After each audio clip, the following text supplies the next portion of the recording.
யார் யாரோ வாழ்வீரே சிலுவையை கண்டீரோ, சிலுவைக்காய் பணி செய்ய வாரீரோ. கிறிஸ்துவுக்குள் பிரியமானவர்களே, ஆண்டவரும் இரட்சகருமாகிய இயேசு கிறிஸ்துவின் நாமத்தினாலேயும் எஸ்எம்பிஎம் என்ஜிபிஎம் மிஷனரி இயக்கத்தின் சார்பில் எழுந்து கட்டுவோம் வாருங்கள் நிகழ்வுக்கு உங்களை அன்போடு கூட வரவேற்கிறோம். நம்முடைய பாரத தேசத்து மக்களுக்கு சொல்லுகிறதுல ஒரு 70 பேர் கொண்ட குழுவாக எஸ்எம்பிஎம் அமைப்பு இயங்குகிறது. அருமையானவர்களே, என்ஜிபிஎம் நிறுவனத்துக்கு 80G எக்ஸப்ஷன் இருக்கிறது. உங்களுடைய சிறப்பு நன்கொடைகளை நீங்கள் 80G எக்ஸப்ஷன் கீழாக ஐடியில் நீங்கள் கிளைம் பண்ணிக்கொள்ள முடியும். அன்பானவர்களே, கடந்த நாட்களில் நாங்கள் நேபாள் நாட்டிற்கு சென்றிருந்தோம். அதை தொடர்ந்து உத்தரகாண்டுக்கும் யூபிக்கும் டெல்லிக்கும் சென்று திரும்பி வந்தோம். அருமையானவர்களே, செல்லுமிடமெல்லாம் ஆண்டவர் சுவிசேஷத்துக்கு நல்ல சிறந்த வாசலை வைத்திருக்கிறார். ஜனங்கள் எங்களுக்கும் நற்செய்தி சொல்லுங்களேன், ஏன் இவ்வளவு காலம் எங்களுக்கு சொல்லவில்லை என்று சொல்லி நம்மை கேட்கிறார்கள். அந்த அளவுக்கு மக்கள் மத்தியில் ஒரு வாஞ்சை, ஒரு வரவேற்பு. ஏனென்றால் உலகமெங்கிலேயும் இந்தியா ரட்சிக்கப்பட வேண்டும் என்ற பாரத்தோடு ஜெபிக்கிற ஏராளமான பரிசுத்தவான்களே எனக்கு தெரியும். இரவு பகலாக 12 மணி நேரம் 24 மணி நேரம் என்று இடைவிடாத ஜபங்களை பலர் நடத்துகிறார்கள், நாடு ரட்சிக்கப்பட வேண்டும் என்று சொல்லி. ஆகவே இந்த நாட்டை தேவனார் பக்கமாக திருப்பி கொண்டிருக்கிறார். ஆகவே என் அன்பானவர்களே, இந்த கடைசி காலத்தில் ஒவ்வொரு கிறிஸ்தவர்களும் மிஷனரி பணியில் ஈடுபட வேண்டும். எங்களுடைய இயக்கத்தின் சார்பில் இந்தியா முழுவதும் 187 பேர் இருக்கிறார்கள். நேர்முக தேர்வு நடத்தி முடித்து கிட்டத்தட்ட ஒரு 150 பேர் இருக்காங்க. 250 அலுவலகத்தில் அப்ளிகேஷன் காத்திருக்கு. அருமையானவர்களே, 1000க்கும் மேற்பட்ட குழந்தைகள் படிக்கிறதுக்காக காத்திருக்கிறார்கள். குழந்தைகளுடைய அப்ளிகேஷன் எங்களுடைய கையில் இருக்குது. எங்களுக்காக நீங்கள் ஜெபம் பண்ணி கொள்ளுங்கள். ஒரு மிஷனரி ஸ்பான்சர்ஷிப்புக்கு 3000 ரூபாய் வாங்குகிறோம். ஆதிவாசி குழந்தைகளுடைய படிப்புக்கு ஒரு பகுதி 600, முழுமையாக பொறுப்பெடுக்க 1200, மிஷனரிகளுடைய குழந்தைகளை படிக்க வைக்க 1000 ரூபாய் வாங்குகிறோம். மாதந்தோறும் ஆத்துமாவே தேடி என்கிற பத்திரிகை, இயேசு கிறிஸ்துவின் வருகைக்கு நாம் ஆயத்தமாக இருக்க வேண்டும் என்ற உயர்ந்த லட்சியத்தோடு இந்த பத்திரிகை நாங்கள் தயாரித்து அனுப்புகிறோம். நீங்களும் வாசியுங்கள், ஜெபியுங்கள், வருகைக்கு ஆயத்தமாகுங்கள். அது மாத்திரமல்ல, இந்த தேசத்தின் ரட்சிப்பின் திட்டத்தில் ஒரு பங்காளராக உங்களை இணைத்து கொள்ளுங்கள்.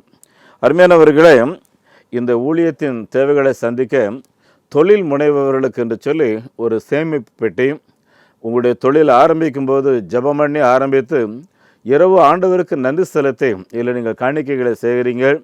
உங்களுடைய வீட்டில் நடக்கிற சிறப்பு வைபவங்கள், பிறந்தநாள், திருமண நாள், வீடு கட்டியிருக்கிறோம் போன்ற நல்ல காரியங்கள் வரும்பொழுதெல்லாம் இந்த பெட்டியில் நீங்கள் காணிக்கைகளை போட்டி வைத்தீர்கள் என்றால் இந்த பெட்டியில் இருக்கிற காணிக்கைகளை வட மாநிலங்களில் ஆலயம் கட்டுவதற்கு பயன்படுத்துவோம். அருமையானவர்களை, இதுவரையிலையும் 17 ஆலயம் கட்டி முடித்திருக்கிறோம். ஒரு 4 இடத்துல பிரதிஷ்டைக்கு ஆயத்தமாக இருக்குது. சில பேராயர் போதகர்மாருடைய டேட்காக காத்திருக்கிறோம். அதே மாதிரி கிட்டத்தட்ட 12 இடங்களில் கட்டுமான வேலை நடந்து கொண்டிருக்கிறது. அருமையானவர்களே, 57 இடங்களில் ஆலயம் கட்டுவதற்கு இடத்தை தெரிந்தெடுத்து அஸ்திபாரம் போட்டு வைத்திருக்கிறோம். நேபாள் நாட்டுக்கு போயிருந்தேன். அங்கே ட்ரைனிங் 3 நாள் ரொம்ப பில்டர் பண்ணி தெரிந்தெடுத்து ஒரு 30 பேர் மட்டும் உட்கார வைத்திருந்தோம். ஆனால் இன்னும் நிறைய பேர் எங்களுக்கு ஒரு வாய்ப்பு கொடுங்க அப்படின்னு சொல்லி அங்குள்ள எங்களுடைய பொறுப்பாளர் லால் பகதூர் சொன்னார். ஆனால் நம்ம வாய்ப்பு கொடுக்காதனால உலக பிரகாரமான வேலைக்கு போகிறாங்க, ஆகவே கொஞ்சம் வாய்ப்பு கொடுத்தோன்னா நல்லா ஊழியம் செய்வாங்கன்னு சொல்லி சொல்கிறாரு. அருமையானவர்களே, இயேசு சொன்னார், கதிர்கள் அறுவடைக்கு காத்திருக்கிறது, ஆட்களை அனுப்பும்படி எஜமானிடத்தில் விண்ணப்பம் பண்ணுங்கள்னு சொன்னார். ஆனால் எஸ்எம்பிஎம்ஐ பொறுத்தவரையிலையும் கதிர்களும் விளைந்திருக்கிறது, அறுவடைக்கு ஆட்களும் ஆயத்தமாக இருக்கிறார்கள். ஒரு 3000 ரூபாய் நீங்கள் பிளான் பண்ணிங்கன்னா உங்கள் சார்பில் ஒரு 1000 பேருடைய பெயர்கள் பரலோகத்தில் எழுதப்படும். லூக்கா 15:10 எழுதியிருக்கு, மனம் திரும்புகிற ஒரு பாவி நிமித்தம் பரலோகத்தில் மாபெரும் சந்தோஷம் உண்டாயிருக்கும் என்று சொல்லி எழுதியிருக்கிறது. என் அருமையானவர்களே, இந்த சந்தோஷத்தில் நீங்களும் பங்காளர்களாக வேண்டும். அருமையானவர்களே, நாம் இந்தியா முழுவதும் 6 இடத்துல விடுதி நடத்துகிறோம். இந்த விடுதி சொந்த கட்டிடத்தில் கிடையாது. அருமையானவர்கள், ரொம்ப தேவையில் இருக்கிறவர்கள், அனாதை பிள்ளைகளை இந்த விடுதியில் வைத்திருக்கிறோம். கடந்த நாளில் திரிபுரா போயிருந்தேன். மணிப்பூர் கலவரத்தில் பாதிக்கப்பட்ட அந்த பெற்றோர்கள், நிறைய பிள்ளைகளுக்கு அம்மா அப்பா கிடையாது. ஒரு சிலருக்கு அம்மா அப்பா இருந்தாலும் காட்டுக்குள்ளே அங்கே ஒரு ஷெல்டர் ஹோமில் எல்லோரும் தங்கியிருக்காங்க. ஆராதிக்கிறதுக்கு இடம் கிடையாது. குழந்தைகள் படிப்பு கிடக்கூடாங்கிறதுக்காக மணிப்பூரை சார்ந்த நம்முடைய மிஷினரிகள் அங்கே இருந்து கொண்டு வந்து திரிபுராவில் அந்த குழந்தைகளை படிக்க வைத்து கொண்டிருக்கிறார்கள். இந்த குழந்தைகளை படிக்க வைக்கணும். ஒரு 600 ரூபா தான். ஜெபிங்க. ஒன் டைம் மார்னிங் பிரேக்ஃபாஸ்ட் நம்ம பிரேக் பண்ணால் ஒரு குழந்தைய படிக்க வைக்கலாம். அருமையானவர்களே, போன வாரம் நேபாளில் இருக்கும்போது பார்க்கும்போது ரொம்ப அதிர்வாக இருந்தது. காரணம் என்னென்னா, 50 பிள்ளைகள் படிக்கிறாங்க. 40 பிள்ளைகளுக்கு அம்மா அப்பா கிடையாது. அதில் அனுகிரகா அப்படின்ற ஒரு பிள்ளை 12 வயசு 1ஆவது படிக்கிறான். அந்த பிள்ளைகிட்ட உன்னுடைய தரிசனம் என்ன அப்படின்னு சொல்லி கேட்டால், என்னுடைய நேபாள் நாடு எங்கிலேயும் ஆண்டுடைய சுவிசேஷத்தை சொல்ல வேண்டும், அவருடைய நாமத்தை மகிமைப்படுத்த வேண்டும் என்று சொல்கிறான். எப்படி மகிமைப்படுத்துவேன்? எனக்கு ஆண்டவர் பாடல் பாடுற தாளந்து கொடுத்துருக்காரு. பிள்ளை அருமையாக பாடல் பாடினா பார்த்துக்குங்க. அவளுக்கு அம்மா அப்பா கிடையாது. அதே மாதிரி நிறைய குழந்தைங்க, நிறைய பிள்ளைங்க, நான் நர்ஸ் ஆகணும், எங்கள் பகுதியில் மக்கள் நிறைய பேர் வியாதியில் செத்துட்ருக்காங்க, சிலர் டாக்டர் ஆகணும், எங்கள் பகுதியில் நிறைய பேர் பேரலைஸ் ஆகிடுறாங்க. ஒவ்வொரு பிள்ளைகளும் அவருடைய தரிசனங்களை பகிர்ந்து கொண்டார்கள். என் அருமையானவர்களே, கிராமங்களுக்குள்ளே போயிருந்தோம். மலை சரிவு, ரோடே கிடையாது, ரொம்ப கஷ்டப்பட்டு நடந்து போனோம். மக்கள் ஆராதிக்க காத்திருக்கிறாங்க, ஆலயம் கிடையாது. அவங்க கேட்குறாங்க, ஆனால் ஒரு 2 லட்சம் ரூபா எங்கள் வட்டாரத்துக்கு ஒதுக்குனீங்கன்னா நாங்கள் ஒரு 100 பேர் ஆராதிக்கிறதுக்கு ஆலயம் கட்டி முடிச்சிருவோம்.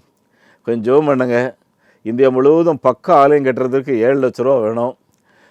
கச்சா ஆலயம் 3லேருந்து 5 லட்ச ரூபாய்க்குள்ள கட்டுறோம். அருமையானவங்க வசதிப்படி ஆலயம் கட்ட எழும்பி வாருங்கள்.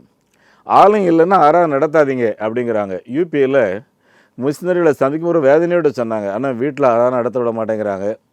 ஆராதனைக்கு கோயில் கட்டுங்க, அங்கே ஆராதனை வைங்க அப்படின்னு சொல்கிறாங்க. கோயில் கட்டுறதுக்கு பர்மிஷன் போடுவீங்களான்னா நீங்கள் ரிஜிஸ்டர் போர்டு கொண்டு வாங்க, வைங்க.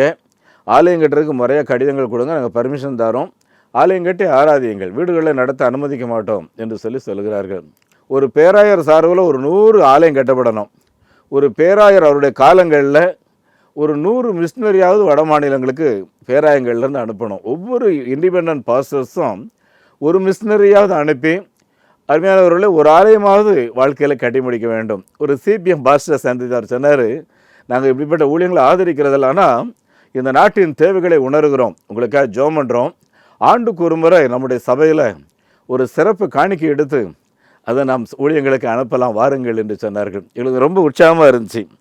அவை அன்பானவர்களே, ஏதாவது ஒரு விதத்தில் ஆண்டவர் இந்த தேசத்தை சந்திக்க திட்டம் வைத்திருக்கிறார்.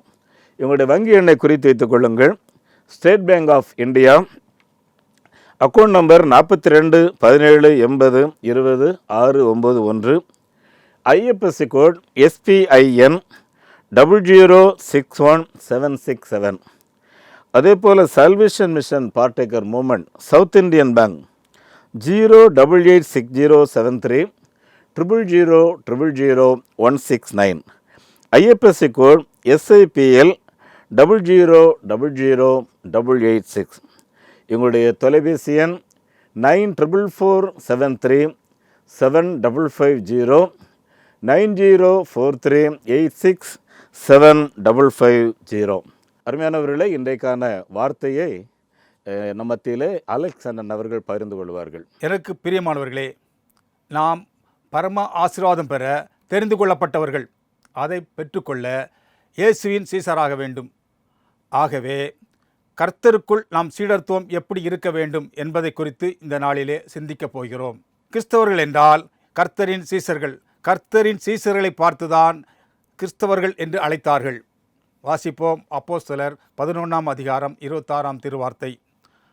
அவர்கள் 1 வருஷ காலமாய் சபையோடே கூடியிருந்து அநேக ஜனங்களுக்கு உபதேசம் பண்ணினார்கள். முதல் அந்தியோகியாவிலே சீசர்களை பார்த்து கிறிஸ்தவர்கள் என்கிற பெயர் வழங்கிற்று. அப்போ கிறிஸ்தவர்கள் என்று சொல்லுகிற நாம் யாராக இருக்க வேண்டும்? இயேசுவின் சீசராக இருக்க வேண்டும். காரணம், நமக்கு முன்மாதிரியாக நடந்து காமித்த இயேசு ஜனங்களுக்கு ஞானஸ்தானம் கொடுக்கும்போது எப்படி கொடுத்தார்? யோவானை பார்க்கிலும் இயேசு அநேக பேரை சீசராக்கி ஞானஸ்தானம் கொடுத்தார் என்றுதான் எழுதப்பட்டிருக்கிறது. அப்போது ஞானஸ்தானம் பெற்ற நாம் எல்லாரும் இயேசுவின் சீசர்களே. அது மாத்திரமல்ல, அவர் பூமியை விட்டு பரம்பேறும் வேளையில் கடைசி கட்டளையாக நமக்கு கொடுத்த கட்டளையை வாசிப்போம். ஆகையால் நீங்கள் புறப்பட்டு போய் சகல ஜாதிகளையும் சீசராக்கி பிதா குமாரன் பரிசுத்த ஆவி நாமத்தினாலே அவர்களுக்கு ஞானஸ்தானம் கொடுத்து, நான் உங்களுக்கு கட்டளையிட்ட யாவையும் அவர்களுக்கு கைக்கொள்ளும்படி அவர்களுக்கு உபதேசம் பண்ணுங்கள். இதோ உலகத்தின் முடிவு பரிந்தமும் சகல நாட்களில் நான் உங்களுடன் கூடவே இருக்கிறேன் என்றார். புறப்பட்டு போங்கள் என்றால் வெகு தூரமாய் போகிறது மாத்திரமல்ல, வீட்டை விட்டு வெளியே பக்கத்தில் போவதும் புறப்பட்டு போவதுதான். ஆகையால் பக்கத்தில் உள்ளவர்களுக்கும் இயேசுவின் அன்பை சொல்லி சீசராக்க வேண்டும். முடிவு பரிந்தும் சகல நாட்களிலும் என்றால் நாம் மரணத்துக்கு பிறகு உள்ள நாட்களையும் குறிக்கும். நான் உங்களுடன் கூடவே இருக்கிறேன் என்றால் அவர் நம் கூடவே இருக்க நாம் பரலோக ராஜ்யம் செல்ல வேண்டும். அதற்கு அவர் நமக்கு பரலோக வாழ்வு கொடுக்க வேண்டும் அல்லவா? அப்போது நமக்கு பரலோக வாழ்வு உறுதியாக சீசர்த்துவம் எவ்வளவு பெரிய முக்கியத்துவம் என்று தெரிகிறதா? சீசர்த்துவம் என்றாலே அவர் வார்த்தைக்கு கீழ்ப்படிந்து நடப்பதுதான் சீசர்த்துவம். முதலில் பார்ப்போம், இயேசுவின் சீசராக என்ன வேண்டும்? பரிசுத்தம் வேண்டும். அவர் வார்த்தைக்கு கீழ்ப்படிந்தாலே நம்மிடம் பரிசுத்தம் வந்துவிடும். பரிசுத்தமாய் வாழுகிறோம் என்றால் சிலவற்றை இழக்க வேண்டும். சில பரிசுத்தவான்கள் தங்களை மாத்திரம் பார்த்து கொள்வார்கள், பிறரை குறித்து எந்த இரக்கமும் கிடையாது. இது பரிசுத்தவான்களுக்கு தகுதியாகாது. நாம் பரிசுத்தமாய் வாழ்ந்தாலே சுவிசேஷம் மற்றவர்களுக்கு போய்விடும். அதற்கு சாட்சியாக தானியேலை எடுத்துக்கொள்வோம். உங்களுக்கு நன்கு தெரியும் தானியேலை குறித்து. அவர் ராஜபோஜனம் கிடைக்கும்போது கூட அது தன்னை தீட்டுப்படுத்தி விடக்கூடாது என்று போஜனத்தில் மாற்று வழி செய்கிறார். தான் கர்த்தரோடு 3 வேளையும் மற்றவர்களுக்காக ஜபிக்கும்போது சிங்கத்தின் கவியிலே போடப்படும் நிலை சட்டமாக வந்தாலும் பூமியின் ஜீவனுக்கு முக்கியத்துவம் கொடுக்கவில்லை. மற்றவர்களுக்காக ஜபிக்கும் ஜபத்தில் முக்கியத்துவம் கொடுத்தார். எனவே கர்த்தர் சிங்கத்தின் வாயை அடைத்து போட்டார். சுவிசேஷம் ராஜா மூலமாக சொல்லப்பட்டது. அதைத்தான் முன்பு வாசித்தோம். இரண்டாவதாக, சீசத்துவம் தன்னை பெருமைப்படுத்தி முதலிடம் தேடாமல் இருப்பது. அதிகாரம் பெருமை வேண்டாம், தாழ்ந்திரு. புறஜாதியார் என்றால் இயேசுவை அறியாதவர்கள். அவர்கள்தான் அப்படி இருப்பார்கள். நீங்கள் அப்படி இருக்க வேண்டாம், பன்விடைக்காரனாய் இரு என்கிறார். இப்படி எதனால் சொன்னார்? யாக்கோபும் யோவானும் தாங்கள் ஒன்று கேட்கிறோம், அதை நீர் எங்களுக்கு செய்ய வேண்டும் என்கிறார்கள். அதற்கு இயேசு என்ன செய்ய வேண்டும் என்று கேட்கிறார். அவர்கள் சொல்கிறார்கள், புறஜாதியான் என்றால் உலகமாய் வாழுகிறவர்கள், அவர்கள்தான் அப்படி நடப்பார்கள். நீங்கள் அப்படி இருக்கக்கூடாது. முதன்மையாய் இருக்க விரும்பினால் எல்லாருக்கும் ஊழியக்காரனாய் இருக்க வேண்டும் என்று சொல்லிவிட்டு தன்னை குறித்து சொல்கிறார். உண்மை உள்ளவர்களாக நிச்சயர்களாக காணப்பட வேண்டும். இப்படி நடந்தால் நாம் எப்படி மாறிவிடுவோம் என்று பவுல் அதே அத்தியாயத்தில் சொல்கிறார். வாசிப்போம். 2 கொரிந்தியர் 6ஆம் அத்தியாயம் 16ஆம் திருவார்த்தை.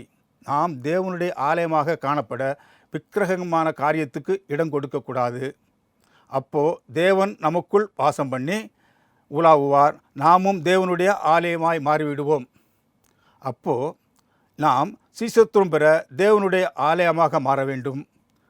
அதற்கு நாம் பொறுமையிலும் பரிசுத்தத்திலும் மாயமற்ற அன்பிலும் நீதியிலும் உண்மையாய் நடந்து தேவன் குடியிருக்கும் ஆலயமாக மாறி அநேகவரை மீட்டு பரலோக வாழ்வில் சேர்ப்பது மாத்திரமல்ல, நாமும் பரலோக வாழ்வை பெறுவோம் என்று கூறி முடிக்கிறேன். கர்த்தர் நாமம் மகிமைப்படுவதாக.